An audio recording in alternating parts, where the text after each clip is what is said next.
네, 여러분 반갑습니다. 한 주 잘 보내셨나요? 우리 옆에 분들, 뒤에 분들 좀 인사하겠습니다. 잘 보내셨나요? 날씨가 찹니다. 인사하겠습니다. 네. 날씨가 오늘 굉장히 추운 것 같습니다. 저는 어제 오후부터 계속 이 건물 안에 있어가지고 물론 이제 추위를 몰랐는데 들어오시는 분들 보니까 얼굴이 빨개져서 들어오시는 게 많이 찾았는데 건강에 유의하시길 바랍니다.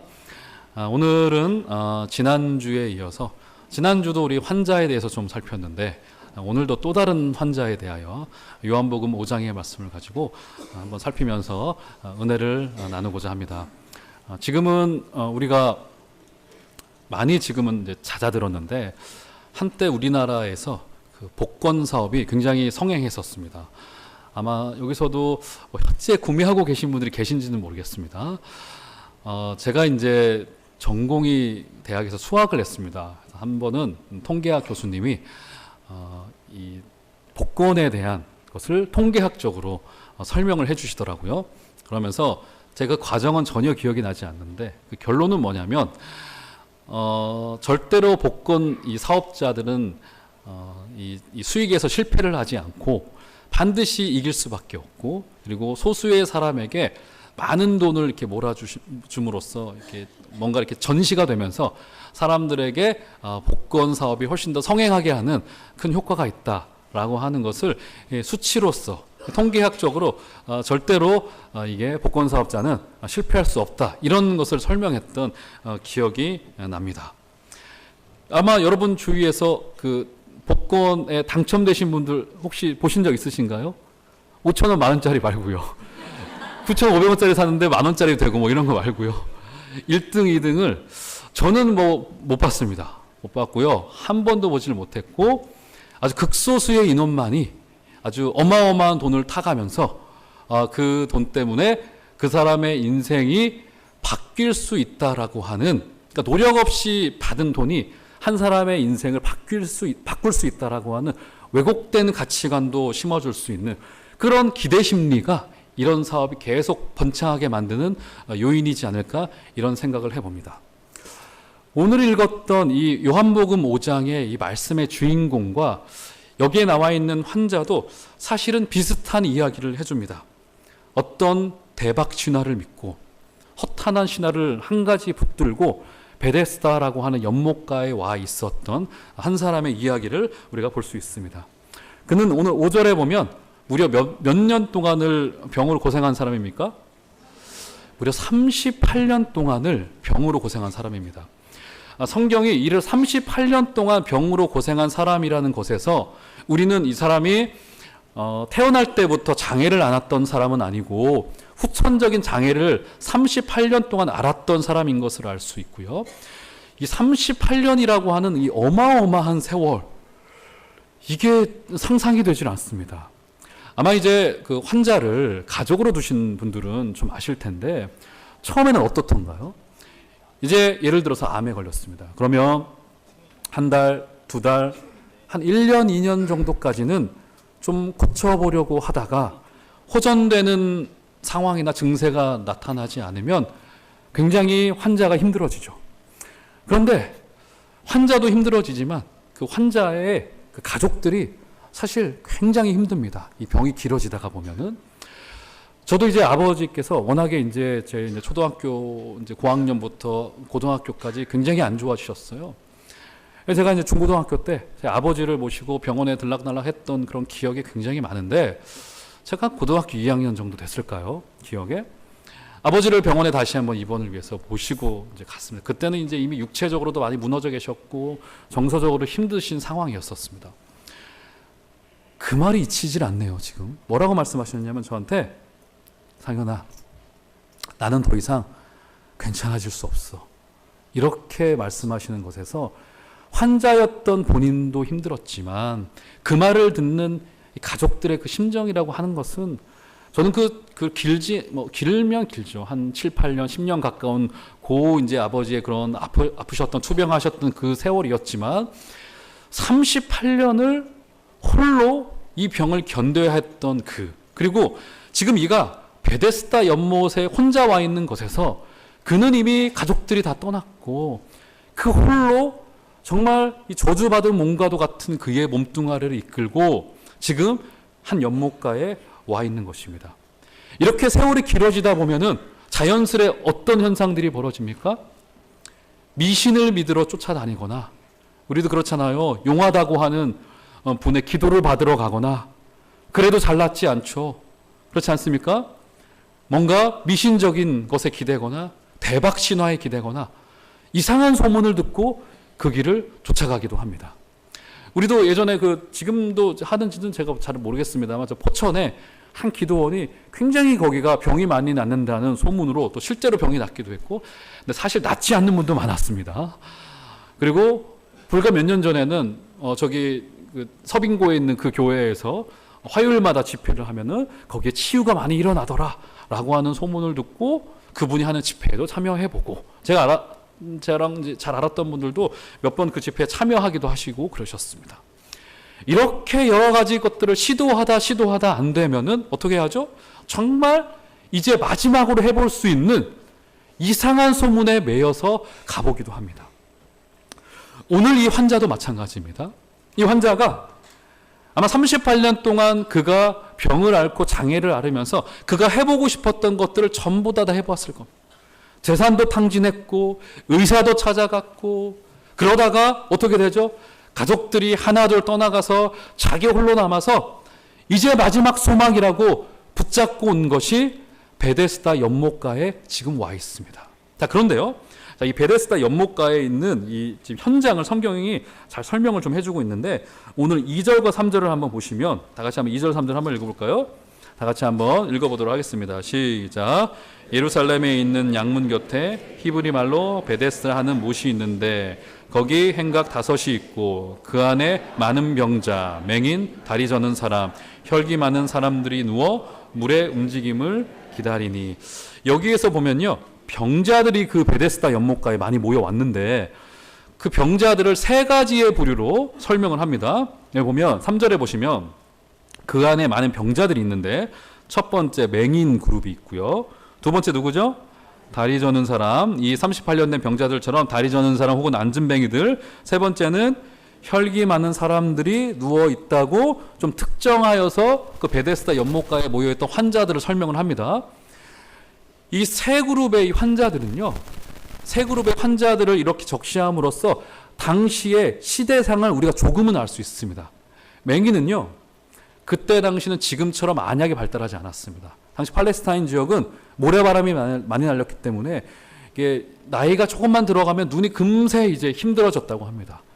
안약이 없어서 맹인이 되는 경우들이 많았고, 그래서 예수님께서 눈먼 사람들을 그리 많이 고친 것이 당시에 맹인들이 많을 수밖에 없었다라고 합니다. 첫 번째 그룹이고요. 두 번째 그룹은 다리 저는 사람들인데, 우리말로 하자면 앉은뱅이들, 정말로 다리 저는 사람들입니다. 이 사람들은 주로 후천적인 요인들이 많았습니다. 당시에 전쟁도 많고 내전도 많았기 때문에 전쟁 중에 다쳐서 다리를 잃거나 앉은뱅이가 되는 경우들이 많았다라고 합니다.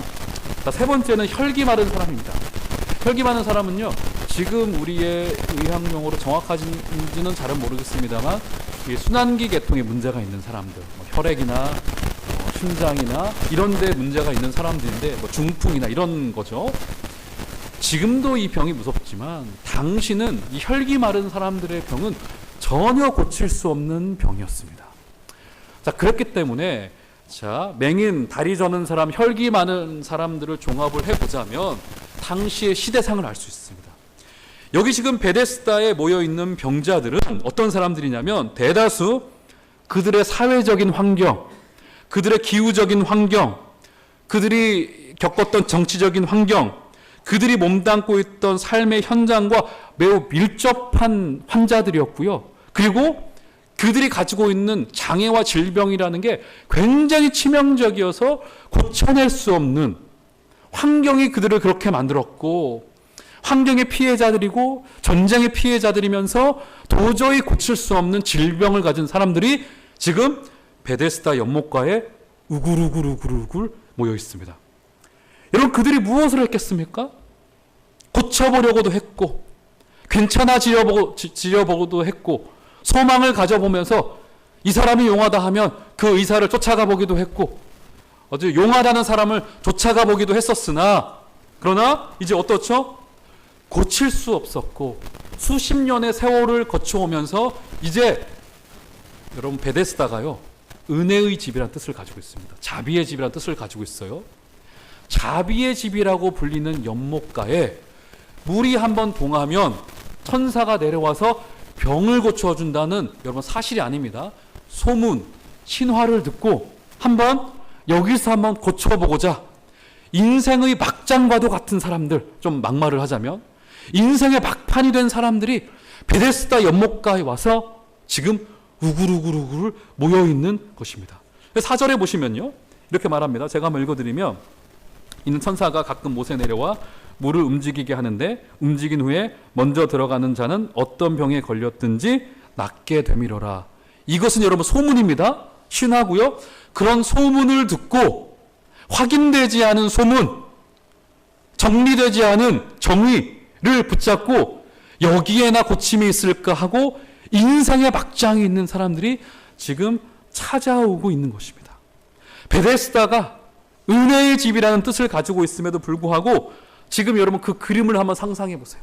조그만 연못 주위에 수많은 환자들이 눈이 보이지 않고 걸을 수 없고 순환기 계통의 병으로 손을 덜덜덜덜 떨면서 앉아있는 수많은 사람들, 단 한 가지의 소문을 가지고, 어떤 소문이요? 물이 간헐천처럼 이렇게 동할 때 제일 먼저 들어가는 사람들이 고침을 받을 수 있다라고 하는 소문 하나를 그저 거기에 소망을 들고 모여있는 사람들이고, 그것마저도 어때요? 오직 한 사람만, 제일 먼저 들어가는 사람이잖아요.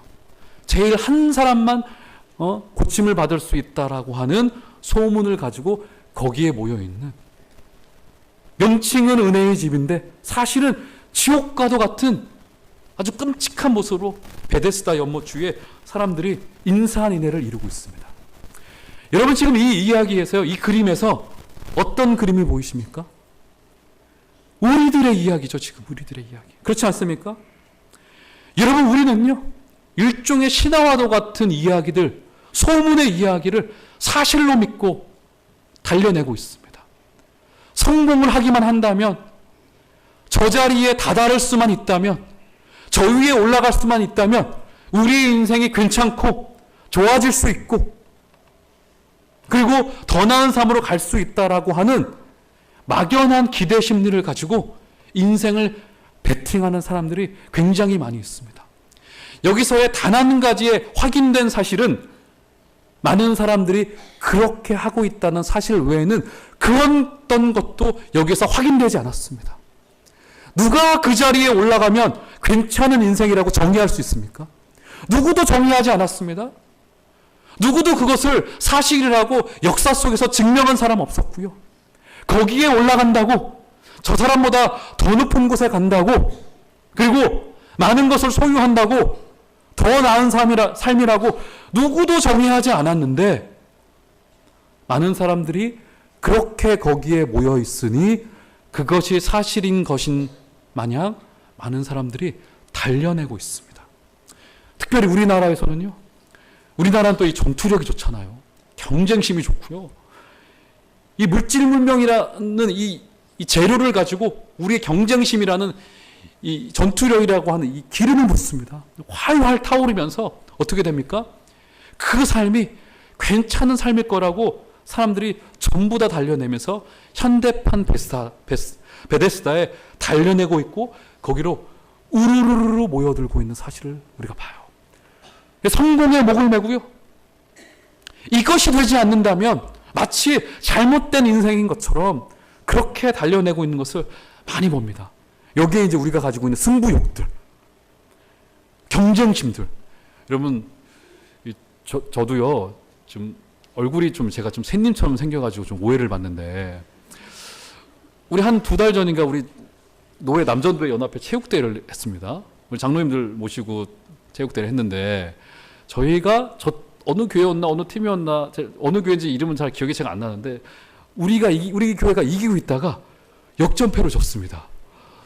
그 역전패를 당할 때 핵심적인 인물이 한 분이 저기 앉아 계시면 제가 이름은 차마 말씀을 못 드리겠습니다.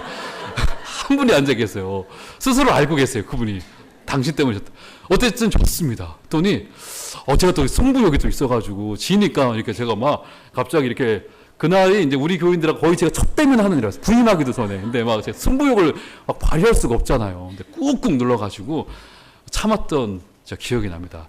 장로님들 저희 내년에 꼭 이기는 걸로 이렇게 기도하면서 열심히 제가 족구를 단련하도록 하겠습니다. 지신분이 저기 이제 앉아 계세요. 저기 핵심 인물이 얼굴이 빨개지신 분이 계세요. 그분이 승리를 주셨는데 졌습니다. 이 승부욕이요, 이 경쟁심이 올라가려고 하는 것이 우리를 이렇게 막 기름칠을 합니다. 올라갑니다. 성공의 목을 메고요. 여기 시대정신이라는 게 존재해요. 여러분, 이 도시라는 것은 우리가 살고 있는 것이라고 하는 것은요, 그저 그냥 살아내는 게 아니죠. 여기에는 이 공동체가 가지고 있는 이 철학과 가치관과 시대정신이 있습니다. 그것이 우리에게 무엇인가를 강요하고요, 이것을 쫓아가지 않는다면 마치 잘못된 인생인 것처럼 그런 정의를 내리는데, 이 정의는 누구도 동의하지 않았고 누가 만들어낸지도 모르고 누구도 증명하지 못했던 정의를 그저 많은 사람들이 사실인 것인 마냥 우리는 승부욕을 가지고 달려내고 있습니다. 여러분, 우리 그리스도인들은 어떻던가요? 허탄한 신화만을 보면서 달려내는 시대 속에서 우리는 어떻게 살아내고 있습니까? 여러분, 이런 시대 속에서요, 우리 신앙의 이 겉모습이요, 어떤 면에서는 그리 좋은 게 아닙니다. 제가 아무리 목사여도요, 날마다 주님과 교제하는 게 있지 않으면 목사라는 직분이 저를 지켜주지 못해요. 목사라는 직분은요, 제가 일을 하기 위한, 교회를 섬기기 위한 편의상에 불려지는 직분입니다. 우리 총회가 준비한 과정을 제가 잘 마치면 목사가 되는 거고, 교회를 섬기기 위한 것이지, 이 직분이나 신앙의 겉모습이나, 저도 이제 40년 가까이 신앙생활을 해오고 있는데, 이 40년이라는 세월이 저를 지켜내질 못해요. 날마다 주님과 만나는 것이 없다면, 주님과의 뜨거운 교제와 깊은 교제가 우리 가운데 존재하지 않는다면, 신앙의 겉모습은 우리를 지켜내지 못합니다. 그래서요, 우리에게 중요한 것은 우리의 삶입니다. 우리의 신앙이요, 우리의 삶의 체계로 들어와야 돼요. 그저 교회 안에서 우리의 기능을 수행하기 위한 것으로 있으면 안 되고요.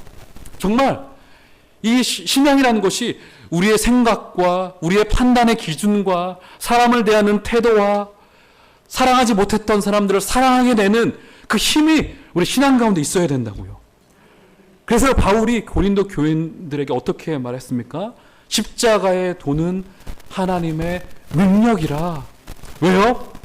이것이 당시의 로마 황제의 권력이 아니라, 세상의 시대 정신이 아니라 훨씬 더 강한 하나님의 능력이 우리의 정신과 사고와 판단의 기준을 붙잡아야 된다는 것입니다. 사랑하는 여러분, 바라기는 여러분이 가지고 있는 신앙이 오늘 예배드리는 이 3부 예배 안에도 존재해야 되지만, 그것보다도 오늘 저녁에 가서 만나게 될 우리의 가족 구성원들, 내일부터 맞닥뜨릴 우리의 세상의 삶 속에서 십자가의 도가 승리해내는 놀라운 은혜가 있기를 주의 이름으로 부탁을 드립니다. 베데스다 연못가에 모여있던 병자들이 최후로 붙잡고 있었던 것은 말도 되지 않는 허탄한 신화, 저기에 제일 먼저 들어가면 괜찮아질 수 있다라고 했었던 허탄한 신화였습니다. 우리는 어떤지요? 혹시 세상이 만들어 놓은 거짓말과도 같은 그 소문만을 붙잡고 있는 우리들은 아닙니까? 다시 주님을 붙잡는 복된 은혜가 여러분들 가운데 있으시길 바랍니다. 이렇게 신화를 쫓아서 연못가에 찾아온 38년 된 병자에게 이제 최초의 소망이 등장합니다. 오늘 본문 6절로 한번 가보시면, 자, 결정적인 소망이 다가오는데요. 자, 6절 한번 다 같이 읽어보도록 하겠습니다. 시작. 예수께서 그 누운 것을 보시고 병이 벌써 오래된 줄 아시고 이르시되 내가 낫고자 하느냐. 지금 이 38년 된 병자와 그 앞에 있었던 수많은 장애인들에게는, 여러분, 그들의 인생이 재산도 다 탕진하고 의사도 찾아보고 용하다는 사람도 다 찾아가 봤지만 인생의 막장으로 지금 베데스다 연못가에 와 있습니다. 그런데 지금 최초의 소망이며 유일한 소망이 6절에서 등장하는데요. 6절 다시 한번 보세요. 예수께서 어떻게 하셨다고요? 그 누운 것을 보시고 병이 벌써 오래된 줄 어떻게 하셨다고요? 아시고. 지금 이 치유의 시작이 어디에서부터 시작됩니까? 예수님께서 우리의 있는 모습 그대로를 보셨습니다. 그리고 예수님께서는 이미 그의 병이 오래된 줄을 아셨습니다. 사랑하는 여러분, 주님이 우리를 있는 모습 그대로 보시고 우리를 아시는 것이 소망인 줄 아시길 바랍니다. 그래서 우리를 좀 불쌍히 여겨주시는 것, 우리를 있는 모습 그대로 보시고 우리를 아셔서 우리를 불쌍히 여겨주시는 것에 우리의 소망이 있다는 사실을 여러분 기억하시길 바랍니다. 이렇게 해서 우리의 기도 제목 중에요, 여러 가지 기도 제목들이 있겠지만 첫 번째 기도 제목이 주님, 나를 좀 불쌍히 여겨주시옵소서. 여러분, 그런데 이 기도 제목이요, 그리 쉬운 기도 제목이 아닙니다. 불쌍히 여김받는다? 이거 자존심 상하잖아요. 왜요? 나는 지금까지 40년, 50년 신앙생활 해왔기 때문에 열심히 살아왔고 여유도 있으니까 내가 불쌍히 여겨줄 수는 있어도 내가 불쌍히 여김을 받는다? 이거 자존심 상하거든요. 근데 성경은요, 우리에게 말씀하시기를, 이 성경의 전체 스토리는요, 우리가 무엇을 할 것인가에 관한 이야기가 아니라 하나님이 우리를 위해서 하신 일에 대한 기록이고 지금도 하시고 있는 일에 대한 기록입니다. 중요한 것은 예수님께서 우리에게 다가오셔서 우리를 있는 모습 그대로 보시고 우리를 아시고 우리에게 손 내밀어 주심이란 사실을 여러분 꼭 기억하시길 바랍니다. 그래서 바라기는 여러분의 첫 번째 기도 제목이 주님, 우리를 좀 불쌍히 여겨 주시옵소서. 제가요, 아침마다 좀 기도할 때 목양실에 앉아서 새벽임에 맞추고 생각을 해보면, 제가 어떤 선배님하고 대화를 하다가 얼마 전이죠, 바로 우리 교회 부임하고 직후에 기가 막히더라고요. 기가 막히다고 표현했어요. 제가 이제 부목사로 이제 설교를 할 때는 잘 그런 거 몰랐습니다. 그래서 이제 담임 목사님 그늘 아래서 그냥 잘난 척 하면서 설교했으면 됐습니다. 그런데 제가 우리 종합제일교회에 와서 설교를 하는데 느낌이 너무 달라요. 성도님들이 이제 저를 이렇게 지금 쳐다보고 계신데 기가 막히더라고요. 저 그렇게 표현밖에 안 돼요. 저 기가 막혀요. 제 생각은 너무 끔찍해요. 기가 막히고 끔찍하다고 표현했습니다. 저를 뭘 믿고 이렇게 저를 불러오셨을까 싶은 생각이 들더라고요. 그러니까 저가 기도하는데 느낌이 너무 다르더라고요. 부목사일 때 너무 끔찍합니다. 이게 너무 기가 막히고, 이게 주님 어떻게 하죠? 이 생각밖에는 안 들고, 어제 토요일 밤에도 설교 준비를 하는데 기다리고 있을 성도님들 생각하면 너무, 이게 제가 실수하면 저 혼자 실수하면 해서 저 혼자 손해가 되면 상관이 없겠지만, 설교나 제가 목양을 하는 데 있어서 제가 실수를 하거나 하면은 이거는 그대로 교회에 어려움이 가고, 이게 정말 기가 막히더라고요. 왜 뽑으셨어요? 지금 큰일 났습니다. 지금 큰일 났어요. 지금 어젯밤에도 그 생각이 들었습니다. 정말 그래서 제가 어떻게 기도를 우리 교회에서를 해야 될지도 모르겠고, 정말 제 첫 번째 기도 제목이 주님, 저도 불쌍히 여겨주시고 교회도 불쌍히 여겨주시고 하나님의 불쌍히 여기심 우리 교회 가운데 있기를 원합니다. 여러분의 첫 번째 기도 제목에 주님, 나를 불쌍히 여겨주시옵소서. 신앙의 연수 10년, 20년, 30년, 50년, 100년 이거 여러분 다 뒤로 하시고, 우리가 살아온 길 이것도 다 잊으시고 주님, 내게 오셔서 나를 보시고 나를 아시는 주님, 나를 불쌍히 여겨주시옵소서 기도하시는 복된 은혜가 있길 바랍니다. 자, 그런데요, 이제 주님이 그를 보시면서 던지시는 질문을 한번 보겠습니다. 6절에 보시면 어떻게 첫 번째 질문을 던지십니까? 내가 낫고자 하느냐. 제가요, 어젯밤에 이 말씀을 묵상하는데 여기서 턱 걸렸습니다. 설교 준비가 여기서 진행이 안 돼요. 저는 이 질문이 너무 이상합니다.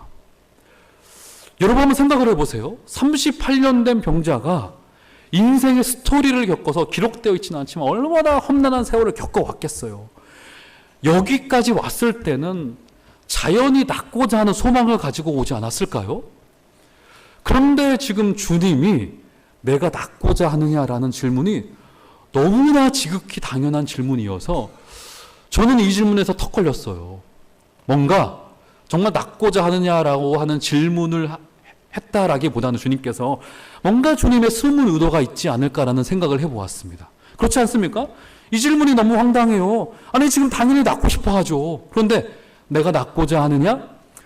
아마 이 질문 속에서는요, 제가 어제 책을 좀 그래서 몇 권을 찾아보니까 어떤 사람은 주님의 이 질문이 이 환자의 의지를 확인하려고 했었다 이렇게 설명하기도 하는데, 그건 좀 그래요. 지금 얼마나 낫고 싶어 하겠습니까? 의지적으로는.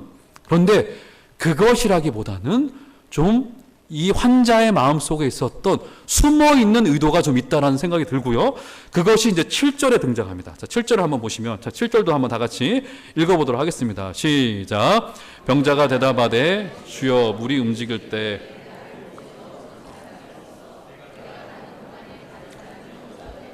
네, 여러분 주님께서 내가 낫고자 하느냐라는 질문에 어떻게 대답하면 됩니까? 예, 두 가지 중에 하나겠죠. 네, 낫고 싶습니다. 저 좀 고쳐주세요. 라든지 아니요, 괜찮습니다. 이렇게 둘 중에 하나 대답하면 된다고요. 그런데 지금 주님은 단순하게 대답했는데 이 환자는 복잡하게 대답합니다. 보세요. 병자가 대답하되 주여 물이 움직일 때 나를 못에 넣어주는 사람이 없어 내가 가는 동안에 다른 사람이 먼저 내려가나이다. 이 말이 뭐예요 지금? 주님께서 내가 낫고자 하느냐 질문하셨는데, 주님 저 물이 이제 동할 때 들어가면 나을 수 있는데 저는 지금 안전뱅이라 갈 수 없으니, 지금 이 말이 무슨 말입니까? 저 좀 일으키셔서 들어서 여기에 좀 넣어주세요. 이런 대답이 되잖아요. 주님은 단촐하게 물어보셨는데 이 사람은 복잡하게 대답합니다. 여러분 여기서 문제가 뭘까요? 지금 환자의 마음속에 주님이 오셨어요. 치유의 주체가 오셨는데 아직 그를 알아보지 못하고 여전히 허탄한 신화와도 같은 실화 대신 주님이 오셨음에도 불구하고 이제 허탄한 신화와도 같은 그것이 내 인생을 바꿀 수 있고 개선시킬 수 있고 괜찮게 만들 수 있다는 착각을 가지고 주님께 그것을 부탁하고 있다고요. 여러분 우리 인생도 마찬가지고 우리 신앙도 마찬가지입니다. 주님께서는 단순하게 나아오라고 합니다. 그런데 우리는 한 대여섯 가지 조건을 달아요. 주님 여기에도 도달해야 되고요. 이 문제도 해결하여 주시고, 주님 여기에도 올라가야 되고요. 저 사람도 해결하여 주시고, 주님의 손목을 비틉니다. 그래서 내가 원하는 것으로 주님께서 이끌어 오시도록 주님께 조건을 달아요. 그런데 이 주님의 것과 내 것 사이에 교묘한 가치 혼란이 일어나서 마치 내가 내민 조건이 해결되는 것이 괜찮은 신앙인 것처럼 착각되어지는 경우들이 많습니다. 그런데요, 여러분, 우리가 주님을 진정으로 깊이 있게 만나다 보면 대여섯 가지 우리가 주님께 제시했던 조건이 해결되지 않더라도 이것이 문제가 되지 않습니다. 여러분, 영국의 찰스 피니라고 하는 위대한 미국이죠. 미국의 찰스 피니라고 하는 위대한 붕사가 미국에서 영국에 가기 위하여서 배를 타고 가고 있던 중이었습니다. 풍랑이 일었어. 풍랑이 일었고 거기에 마치 풍랑에 밀려가지고 돌들이 쭉 삐져나온 그 바다, 배가 가면 안 되는 그런 곳이 있지 않습니까? 암초가 있는 그런 곳으로 배가 가고 있다는 선장의 이야기를 들었습니다. 그때부터 피니 목사가 기도하기 시작합니다. 하나님 살려주십시오. 저 돌들이 없어지게 해주십시오. 이렇게 기도했어요. 부흥사답게. 그랬더니 하나님의 음성이 그의 마음속에 들려옵니다. 야, 내가 이 돌들을 없애줄까? 아니면 수면을 높여줄까? 그때 찰스 피니 목사가 인생의 중요한 것 한 가지를 깨닫습니다. 아, 그래. 사람의 인생에서 이 문제가 없어지는 것이 해결책이 아니라 주님을 깊이 있게 만나다 보면 문제가 문제로 다가오지 않습니다. 오늘 이 38년 된 병자의 마음속에 있었던 문제가 바로 이 지점이었습니다. 실체 대신 주님이 그 앞에 왔음에도 불구하고 그는 주님을 바라보지 못했습니다. 그래서 그가 괜찮다라고 하는 인생의 소망이 있다라고 하는 그 허탄한 신화와도 같은 베데스다의 신화의 이야기를 주님께 들려주면서 주님 이것 해결해 주세요 라고 말하고 있어요. 사랑하는 성도 여러분, 여러분의 인생은 어떠십니까? 제가 여러분들에게 질문하며 도전하며 설교를 마치고자 합니다. 여러분은 지금 여러분의 유일한 소망이 주님이 되시고 그분이 우리에게 다가오셔서 우리에게 손 내밀어 주심이란 사실을 여러분 믿으십니까? 혹시 여러분 마음 가운데 있었던 주님께 내밀었던 조건들, 여러분 그것 일단 뒤로 하시고 주님께서만이 우리에게 유일한 실화가 되시고 실체가 되신다는 사실을 붙잡고 오늘도 그분께 유일한 소망을 두시고 이 어두운 땅을, 여러분 그래서 오늘 마지막으로 한 말씀을 읽어볼까요? 8절을 한번 읽어보시면 다 같이 한번 8절 읽겠습니다. 시작. 예수께서 이르시되 일어나 내 자리를 들고 걸어가라 하시니 할렐루야. 이제 그가 일어나 걸어갑니다. 그래서 중요한 것은 예수님께서 그가 그 자리에서 일어나 어떻게 했습니까? 걸어가라. 이 말이 무엇입니까? 베데스다를 떠나가라는 겁니다. 허탄한 신화와도 같은 소문을 믿고 세상의 통념에 의지하지 말고, 그래서 하나님이 우리를 구원하시는 것은요, 우리를 죽음에서 일으키시고 그 죽음의 자리, 우리의 생각을 바꾸고 허탄한 신화를 떠나가라고 하는 소명까지도 포함되어져 있습니다. 우리 주님이 우리를 일으키셔서 주님의 뜻을 가라 하신 제자의 길을 따라가시는 소명자의 삶을 다 살아가시는 복된 은혜가 있으시기를 주의 이름으로 부탁드립니다.